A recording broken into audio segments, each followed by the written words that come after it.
di awal-awal saya lihat Kim Plus ini tidak melihat soal elektabilitas dan popularitas. Dia mencalonkan yang dia suka, yang loyal terhadap Kim Plus itu dengan target-targetnya gitulah. Lalu kemudian skenario selanjutnya kota kosong gitu, atau calon yang lemah dimunculkan.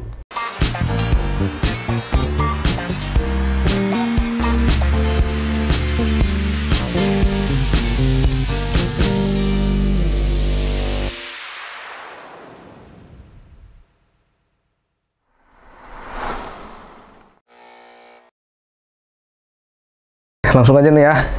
Jas Banpos, Assalamualaikum warahmatullahi wabarakatuh. Ketemu lagi di Banpos Podcast.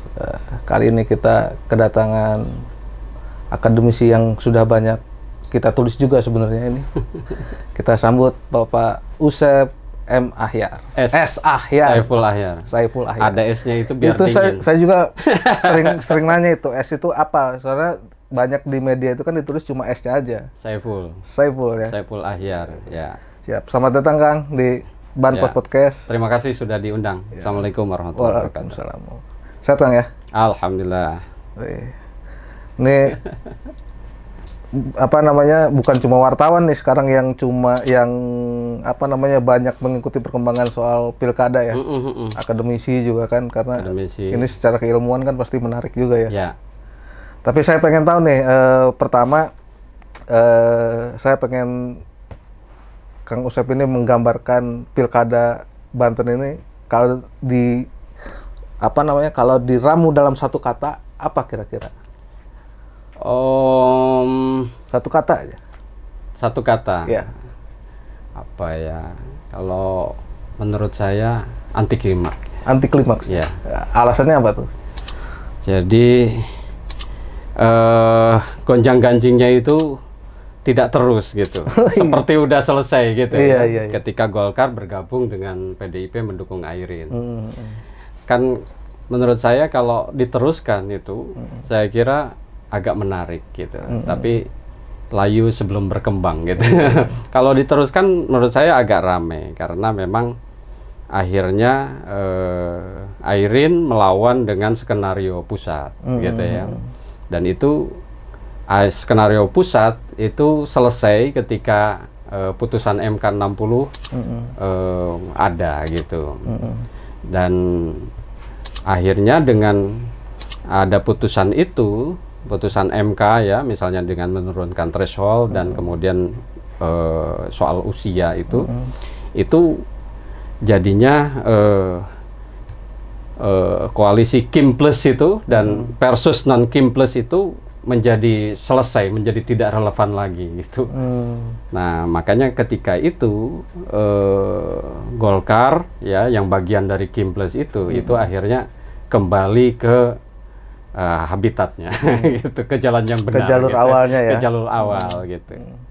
Ya walaupun sebenarnya kalaupun kekeh ya misalnya Airin maju sendiri sementara Golkar mendukung Kim Plus itu ya potensi tetap di Bu Airin saya kira, dan Golkar akan rugi banyak gitu. Saya berkali-kali Golkar akan rugi banyak ketika tidak mengikuti aspirasi yang berkembang gitu. Golkar akan kehilangan Banten saya kira di masa depan karena kalau dicalonkan sendiri oleh PDIP misalnya itu bisa jadi Bu Airin dituntut untuk berbaju merah hitam itu gitu yang diminta, dan itu kan potensi menggerus suara Golkar di 2029 itu sangat besar ya, karena ya kita jangan melihat Airin secara pribadi tapi juga jaringan keluarganya, yang keluarga politiknya yang menurut saya masih mempunyai pendukung tradisional gitu di mana-mana gitu. Bahkan hari ini Golkar itu karena faktor keluarga politik ini saya kira bisa memenangkan di semua kabupaten kecuali Lebak ya kalau nggak salah itu. Ya, artinya ini Pilgub Banten ini cuma seru di awal doang ya kayaknya. Seru di awal gitu. Tapi apa emang yang kubu Kim Plus ini nggak punya potensi perlawanan gitu? Potensi untuk menang? Ya potensi itu ya jangan menutup ya, karena kan ini kan bertarung gitu. Tapi kan kenapa potensi itu menjadi kecil? Karena skenario awal itu memang Kim Plus ini di beberapa tempat ya memang menskenariokan kota kosong gitu, menjegal calon-calon dengan atas nama legislasi, atas nama undang-undang gitu kan, threshold tinggi, lalu kemudian menuntut koalisi besar, dan koalisi besar di situ kan pragmatis semua gitu. Jadi di awal-awal saya lihat Kim Plus ini tidak melihat soal elektabilitas dan popularitas. Dia mencalonkan yang dia suka, yang loyal terhadap Kim Plus itu dengan target-targetnya gitulah. Lalu kemudian skenario selanjutnya kota kosong gitu. Atau calon yang lemah dimunculkan. Berarti saya kira kalau melihat pertarungan antara kubu Airin sama kubu Kim Plus ini, bisa digambarkan mungkin peperangan antara dinasti dan oligarki mungkin ini. Bisa nggak kayak gitu? Ya, dua-duanya juga oligarki. Oligarki ya. Ya, sebenarnya Kim Plus ini kan merepresentasikan kepentingan yang berkuasa hari ini, toh melawan mau membuat skenario nasional, lalu kemudian berbagai kepentingan itu juga di situ ada gitu. Lalu kemudian menskenariokan ke semua menjadi skenario nasional semua gitu, agar nanti misalnya banyak hal lah gitu ya untuk kepentingannya gitu. Nah, berkali-kali saya bilang, tapi di Banten itu ternyata tidak bisa disetir oleh kepentingan pusat, tidak bisa. Ini di luar skenario Jakarta akhirnya gitu, karena saya melihat gelagat bahwa Bu Airin itu akan maju dari partai manapun, dan ternyata ada putusan MK yang menguntungkan itu, saya kira, yang menguntungkan dan merubah peta politik di mana-mana. Saya kira tidak hanya di Banten tapi juga di berbagai daerah gitu. Artinya ya memang peta politiknya berubah, termasuk di kabupaten kota juga kan banyak tuh. Berubah. Ya, berubah. Karena Kim Plus dan non Kim Plus itu ya sekali lagi sudah tidak relevan lagi. Sekarang sudah tidak dihitung lagi. Artinya Kim Plus ini sudah tidak bisa merepresentasikan kepentingan yang lagi berkuasa hari ini, gitu kan? Itu batal semua gitu. Makanya kenapa misalnya Golkar terus kemudian balik kembali gitu dengan berbagai alasan lah, itu kan orang-orang politik macam-macam ya. Ini anak kandung kita Golkar, masa anak kandungnya akan mencalonkan, bapak kandungnya atau ibu kandungnya juga harus mengantar atau tidak mengantar, kan itu alasan-alasan belakangan yang di awal-awal itu tidak bunyi itu gitu. Kenapa nggak dari awal gitu? Calon nah itu yang punya potensial. Yang menarik sebenarnya kan setelah diberi rekomendasi pas hari Minggu itu kalau nggak salah, Pak Bahlil itu kasih rekomendasi ke pasangan Andra Dimyati, terus betul. 2 hari kemudian diserahkan ke Ibu Airin dan Ade. Itu faktor apa kira-kira yang bikin merubah itu? Ya faktornya ya Kim Plus dan non Kim Plus ini sudah tidak relevan, sudah dipakai. Faktornya ya putusan MK 60 itu ya yang menurunkan threshold gitu. Satu, yang kedua saya kira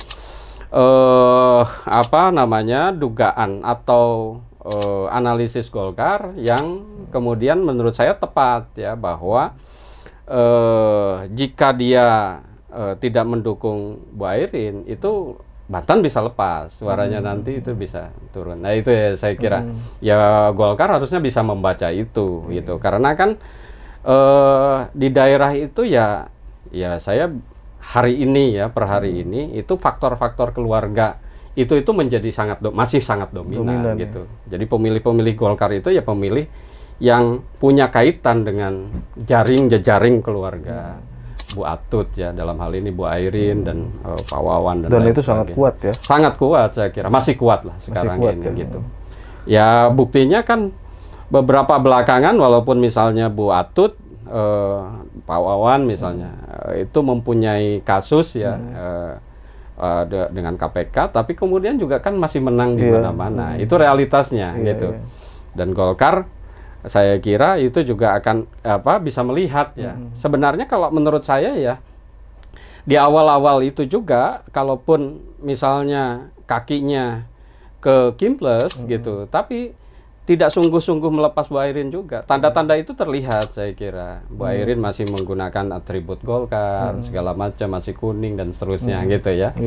Dan itu juga kan sejak, apalagi sebelumnya Pak Erlangga itu betul-betul memang mau mendukung Bu Airin apapun yang terjadi, sehingga dia didongkel ya. Salah satunya saya kira itu juga karena tidak nurut atas skenario Kimples itu.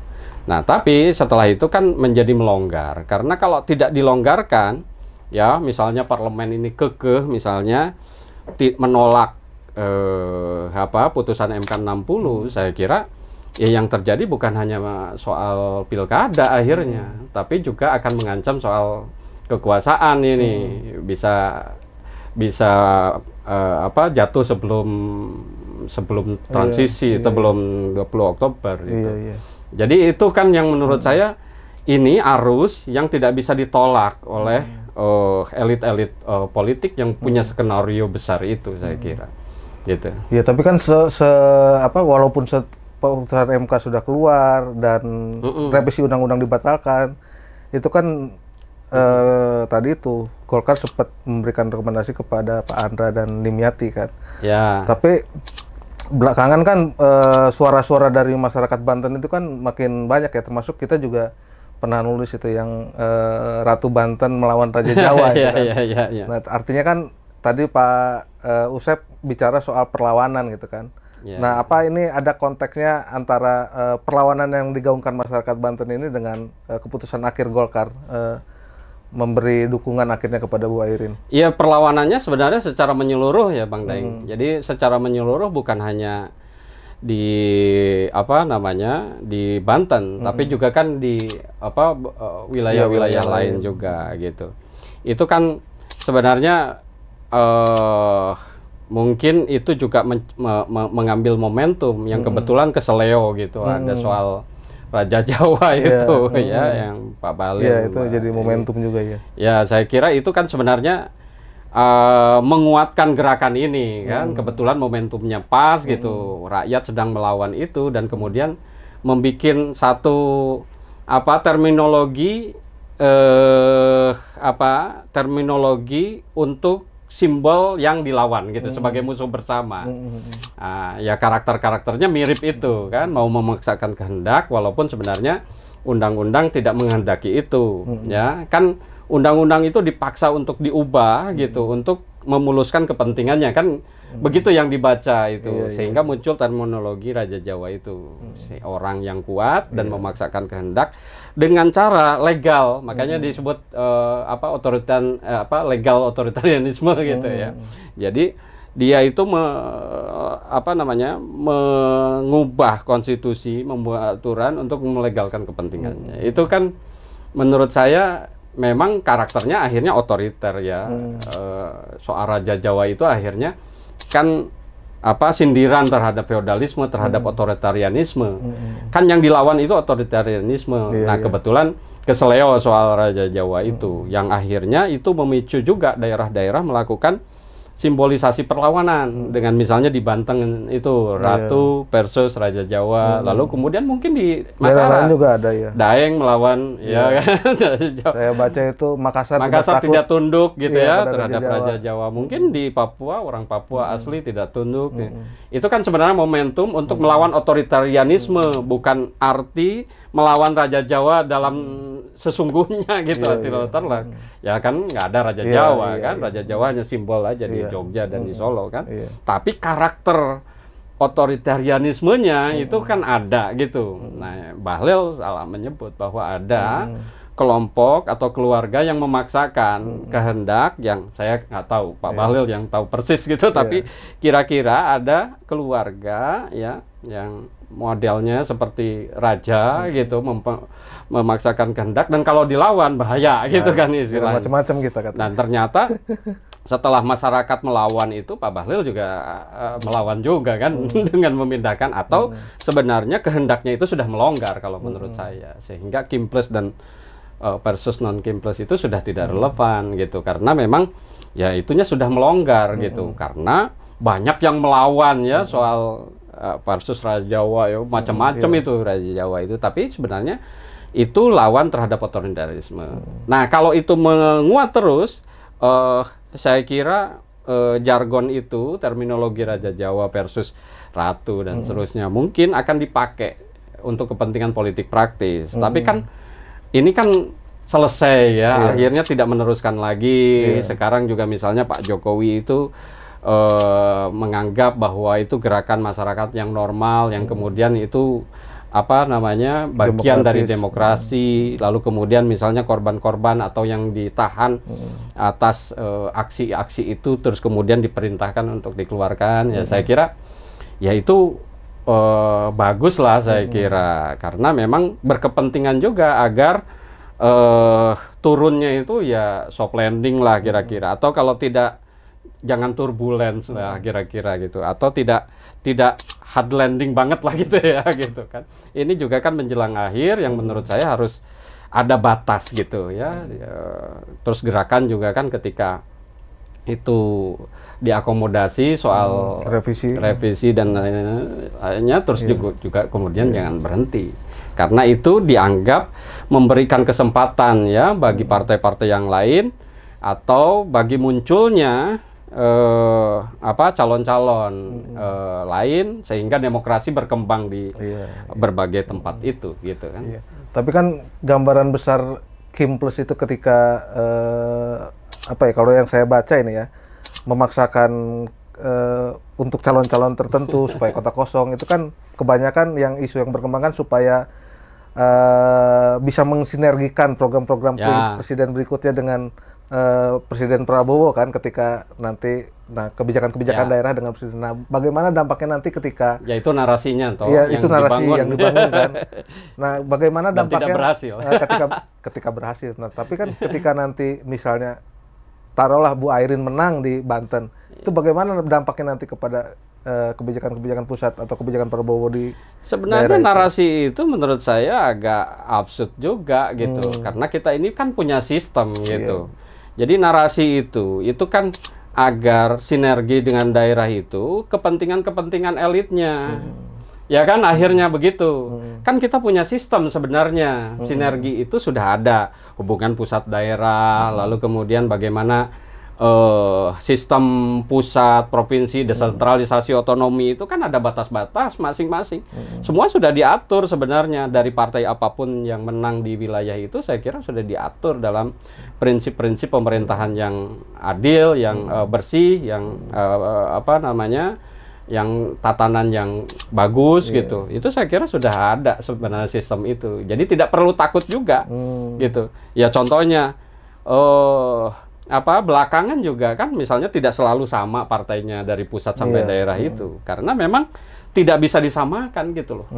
Demokrasi itu muncul karena memang tidak bisa disamakan, karena masing-masing daerah itu punya kulturnya, punya punya polaritas politiknya masing-masing yang mungkin berbeda dengan pusat itu juga gitu. Jadi menurut saya nggak usah dipaksakan juga politik di daerah harus sama dengan ini. Udah desentralisasi, otonomi daerah, politiknya pun harus sama dong, ada desentralisasi juga gitu.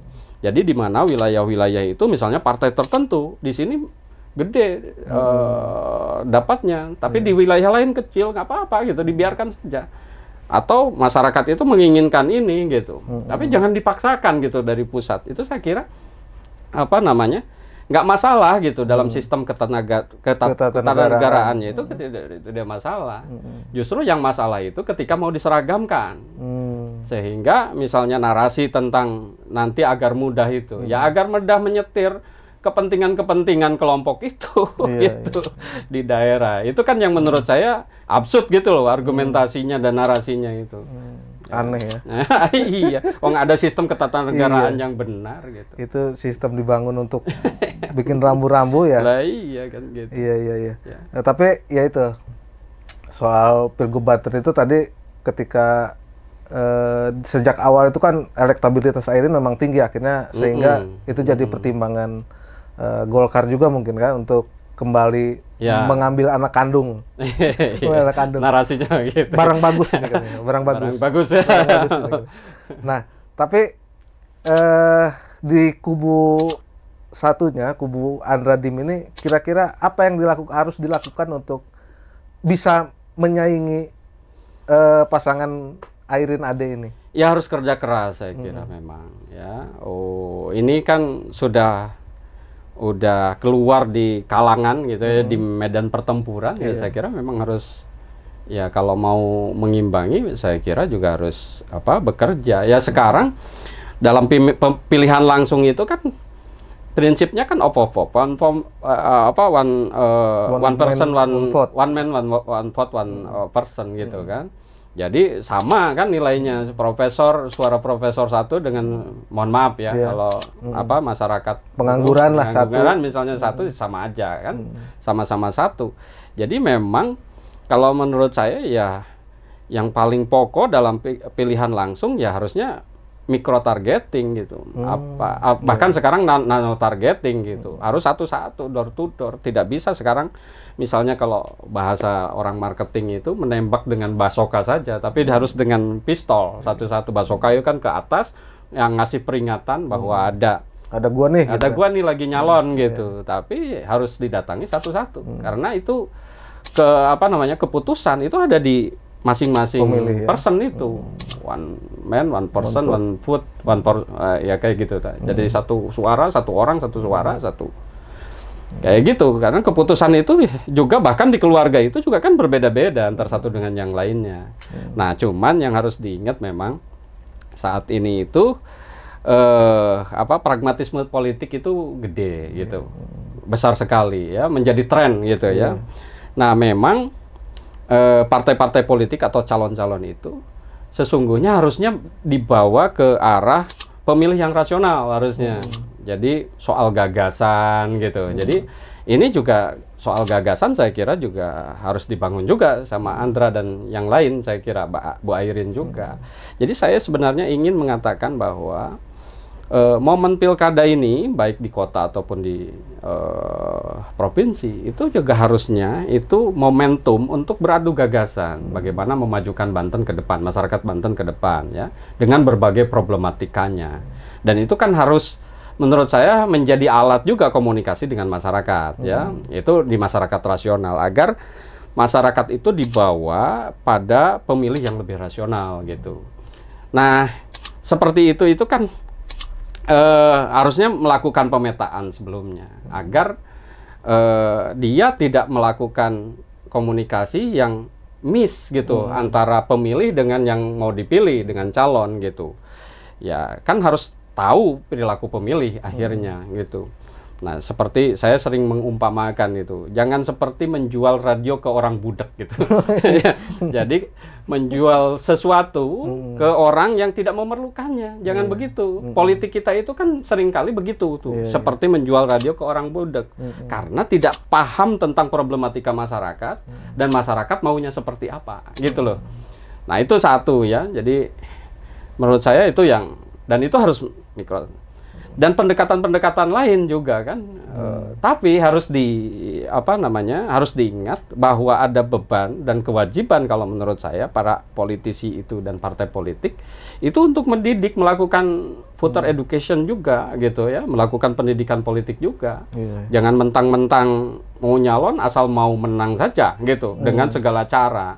Jadi itu pragmatisme politik dan itu ya harus dipaksa calon itu, maka penyelenggara menurut saya pengawasannya harus benar, segala macam harus benar agar demokrasi itu berjalan dengan benar mau nggak mau. Ini kan pemilu itu kan kayak konflik yang dilembagakan sebenarnya. Kalau dulu kan milih raja itu atau milih pemimpin itu ya bertarung secara fisik. Sekarang harusnya secara gagasan, bukan secara gede-gedean duit gitu. Gitu toh. Jadi nah itu yang menurut saya ya kalau saya boleh teruskan itu syarat rukun ya memenangkan pilkada itu ada beberapa ya, misalnya satu memang partai politik ya, mesin partai itu, tapi seringkali mesin partai itu juga jong, tidak bekerja gitu mesin partai itu ya, maka sering terjadi yang namanya split ticket itu. Jadi partai yang pemilih partai yang mengusung calon itu calonnya tidak dipilih oleh pemilih partai itu, split ticket. Nah, memang ya sedikit banyak harus bisa menggerakkan. Andra punya modal sebenarnya, Andra Sony ya punya modal partai yang banyak nih, ya kan, hampir diborong kan, kecuali Golkar dan PDIP. Nah, kalau dia bisa menggerakkan mesin partai itu kan bagus gitu. Tapi saya tidak terlalu percaya tuh sama kekuatan partai itu. Tapi itu apa namanya? Coba tunjukkan lah di sini bahwa mesin partai itu berjalan. Nah, yang kedua jaringan ya. Nah, jaringan ini Bu Airin ya saya kira udah duluan ya dengan keluarga politiknya. Bahkan melebihi partai mungkin saya kira kekuatannya. Lintas partai dia. Lintas partai dia punya gitu. Maka saya kira ini lebih unggul dari itu. Nah, Andra mau nggak mau saya kira memang kalau harus membangun jaringan yang independen juga di luar partai politik, mesin partai politik, kan mengandalkan itu. Gitu. Nah, yang ketiga misalnya saya melihat harus ada reputasi ya. Jadi personal branding itu dari reputasi yang dia punya. Nah, memang problemnya akhirnya banyak reputasi yang dia punya, pengalaman segala macam, tapi kemudian misalnya dia tidak bisa mengkapitalisasi itu karena salah komunikasi politiknya dan seterusnya. Itu memang harus punya keahlian di situ. Di brandingnya itu ya. Nah, branding segala macam saya kira, dan saya kira itu ya, tentu harus didukung oleh kapital gitu. Lalu kemudian ada pemetaan yang benar gitu. Jadi kalau menurut saya kalau mau menangkan itu memang pertama harus dilihat soal peta politiknya, perilaku pemilihnya harus dipahami. Jangan seperti tadi menjual radio ke orang budek akhirnya. Itu kan yang menurut saya tidak efektif gitu. Orang yang tidak kasih mau uang lalu kemudian dikasih uang gitu kan untuk memilih dia, kan uangnya diambil lalu kemudian itu yang tidak belum tentu dipilih. Makanya kan misalnya efektivitas politik uang itu juga tidak seefektif itu kalau salah dalam hal ya misalnya efektivitas, ada penelitiannya, efektivitas dari politik uang itu kemarin ya misalnya itu hanya 20-30%.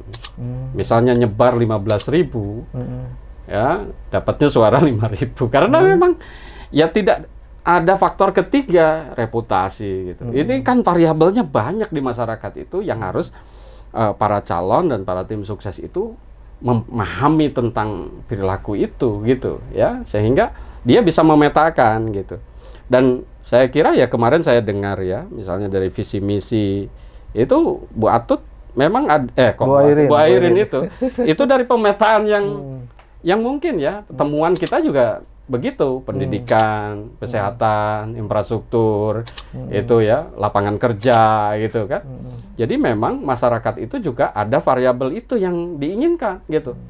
Nah, tapi ada pragmatisme politik juga yang ada di masyarakat. Ya memang macam-macam kan, perilaku pemilih itu kita kelompokkan macam-macam juga. Ada yang rasional gitu. Kayak kelompok-kelompok menengah yang well informed misalnya.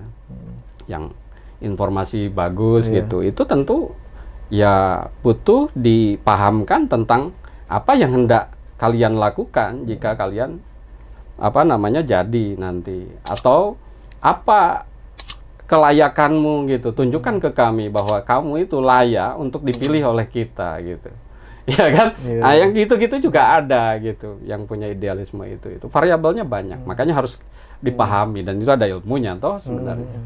Nah, itu kan keinginan masyarakat itu mungkin juga tergambar melalui hasil-hasil survei yang sudah beredar kan? Ya. Nah, apakah memang hasil survei ini bisa nanti berbalik gitu ketika Andra dan Airin misalnya mampu, tadi kata Kang Usep itu dia misalnya Andra bisa bekerja keras, bisa membranding dirinya. Mun copot mun. Ini kita simpan dulu. Bisa membranding dirinya sedemikian rupa sehingga ada nggak kemungkinan hasil survei itu nanti berbalik? Ya di beberapa daerah ada juga yang namanya survei itu kan pemetaan pada saat dia dilakukan, riset itu dilakukan. Kan.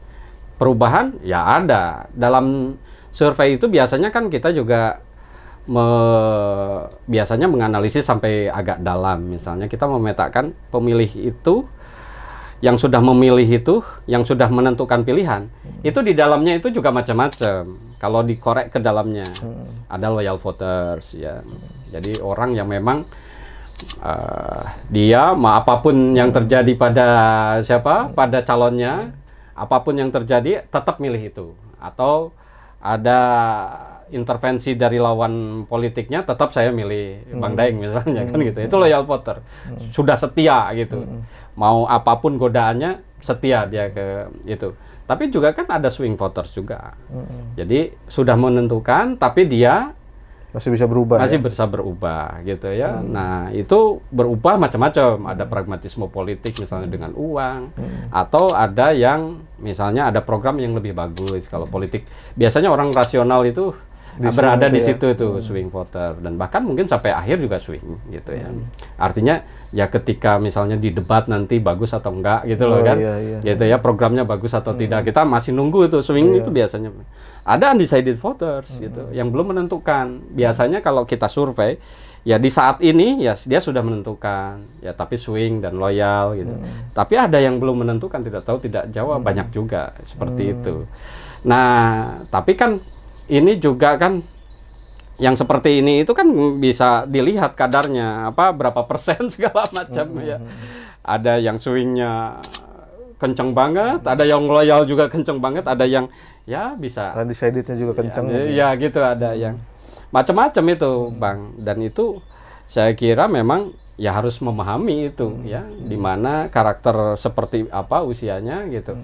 Nah, itu harus seperti apa gitu. Cuman kan persoalannya dalam waktu yang sempit ini itu bisa nggak mengejar itu ya. Modalnya ada kan di dua pasangan itu, dua-duanya punya modal, jaringan mungkin ada sedikit banyak. Apalagi kan pasangan sama Dimyati yang Andra ini dengan senior Dimyati juga ya, senior dan itu vote getter juga kan. Jadi dia dia itu juga kan punya pengalaman di legislatif, itu berkali-kali terpilih gitu, di eksekutif juga ya. Cuman kan itu wilayahnya juga kan di wilayah Lebak, Pandeglang Lebak, lalu kemudian ya dapil 2, dapil nah itu juga kan terbatas. Makanya menurut saya ya harus pemetaan lah gitu ya, mana pemilih loyal mana. Dan itu saya kira ya bisa saja gitu, tapi ya kerja keras. Tapi kan persoalannya lawannya juga kerja keras persoalannya. Dia harus melebihi kerja keras lawannya ya. Gitu. Iya. Selain Pilgub Banten juga kan di daerah sama lah di kabupaten kota juga kan cukup menarik sebenarnya kan. Tapi menurut Kang Usep, wilayah mana yang di Banten ini di antara 8 kabupaten kota ini yang punya tensi paling menarik pilkada kali ini? Menarik dalam arti apa ya? Ya pertarungannya, ya calon-calonnya menarik gitu. Saya kira kan yang animonya agak gede dari awal dinamikanya agak dinamis itu Kota Serang memang. Ya. Kota Serang, Kota Cilegon itu. Karena kan di situ yang harus diingat kedua wilayah ini ya dinasti ya kalau kita nyebut, atau keluarga politik itu pernah dikalahkan gitu. Dan ini kan ada lagi ya. Dan Kimples juga kayaknya nggak terlalu gitu, ya, di karena dua kota itu. Ya di dua kota itu Kimples tidak terlalu, karena memang pemilih rasional ya lebih banyak, dan itu juga saya kira pertarungannya dinamis ini. Kan muncul juga kan 3, bahkan sebelumnya itu kan paling banyak tuh muncul calon-calon kayak di Kota Serang gitu ya. Di Kota Cilegon juga begitu gitu. Saya kira itu salah satu indikator ya. 2 itulah yang kalau di kabupaten-kabupaten kayaknya 2 saja itu, Kimples dan non. Ya kan 2. Di Kabupaten Serang ya begitu. Kabupaten Serang 2, di Kabupaten Lebak itu 3. 3 gitu. 3 itu termasuk yang terakhir daftar Dede sama Firni ya, yang artis itu. Yang artis ya, Firni Ismail. Firni Ismail. Oke. Ya. Tapi di Pandeglang tuh ada 2 calon independen. Gimana nih peluang-peluang calon independen dan calon-calon yang muncul-muncul terakhir ini kan sebenarnya kejutan ya sebenarnya, dan sebenarnya awalnya tidak terlalu diperhitungkan lah gitu. Gimana peluang mereka ini? Ya ya masih tetap tidak diperhitungkan gitu ya. Ya karena memang kemunculan mereka itu juga kadang-kadang instan gitu. Calon independen itu kan persoalannya. Jadi misalnya kalau modal dukungan KTP itu juga banyak masalah sebenarnya di kita dengan sistem kependudukan yang administrasi kependudukan yang jelek seperti ini kan di kita akhirnya juga seperti itu, di Jakarta juga demikian gitu. Tapi kalau sebenarnya kalau dia betul-betul ya bahwa administrasinya itu betul gitu, memang jaringan dan pemilih dia pendukungan itu ya bisa jadi itu sebagai sebagai modal awal ya, modal politik awal. Tapi kan kemudian juga kan kita bisa perhatikan gitu, itu ternyata memang kotak kosong gitu ya, artinya jaringan kosong, bukan jaringan yang betul-betul isi, yang betul-betul loyal terhadap yang di. Ya kan di kita itu kan juga alasan untuk dukungan itu kan macam-macam ya, pinjam KTP-nya untuk apa gitu kan, tidak membangun jaringan dulu, jadi tidak reputasi dulu yang dibangun, tapi administrasi dulu kan persoalannya. Ini yang masalah. Jadi padahal menurut saya reputasi dulu di masyarakat itu, dia dikenal apa ya atribusinya, lalu kemudian dia itu pernah melakukan apa di masyarakat sehingga masyarakat itu layak sehingga dia layak dipilih oleh masyarakat.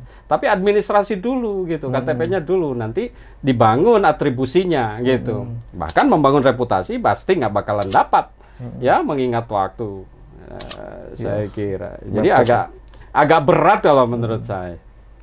Artinya karena dibalik gitu. Artinya calon-calon mainstream ini masih paling besar peluangnya ya. Karena dia punya jaringan, dia punya partai politik gitu. Jaringannya macam-macam, jaringan individu, jaringan partai politik, dia punya reputasi. Karena di pilkada itu kan reputasi individu itu sangat penting, bahkan bisa mengalahkan partai gitu. Jadi jejak langkah individu itu, personal branding itu biasanya lebih kuat ya dalam menentukan keterpilihan dibanding dengan partai branding gitu. Gitu ya. Ini personal brandingnya yang harus kuat gitu. Artinya kalaupun mau menang ya berarti kerjanya harus luar biasa. Luar biasa. Bukan luar biasa lagi tapi harus luar biasa. Oke, mungkin menarik paparan tadi dari Kang Usep. Silakan mungkin closing statement soal pilkada kali ini, Kang Usep. Ya, saya kira momentum pilkada ini harus dijadikan momentum untuk beradu gagasan gitu. Ini konfliknya jangan konflik yang purba gitu, konflik fisik, konflik atau cara-cara mengalahkan musuhnya itu dengan uang atau dengan ancaman atau dengan hal-hal yang primitif ya. Tapi kalau menurut saya harus dibangun ya, mengalahkan lawannya itu dengan mengalahkan gagasan, atau dia berlomba-lomba untuk membuat gagasan lebih bagus gitu. Jangan black campaign gitu kan. Tapi kemudian dia harus melakukan sesuatu, punya gagasan ke depan untuk membawa Banten lebih baik. Saya kira itu ya pentingnya pilkada ini saya kira. Terima kasih. Oke, CS Banpos, tadi kita sih bukannya mau matahin semangat yang tadi tuh ya, tapi intinya itu menjadi sebuah introspeksi kalau siapapun yang bisa menang sebenarnya, siapapun bisa menang asalkan kerja keras dan bisa bekerja, membranding, menjual gagasan-gagasan yang bisa diterima masyarakat. Dan tentunya kita berharap pilkada ini berjalan seru dan menghasilkan pemimpin-pemimpin terbaik untuk semua daerah di wilayah Banten. Oke, terima kasih. Kita pamit. Wassalamualaikum warahmatullahi wabarakatuh. Waalaikumsalam warahmatullahi wabarakatuh. Makasih Bang.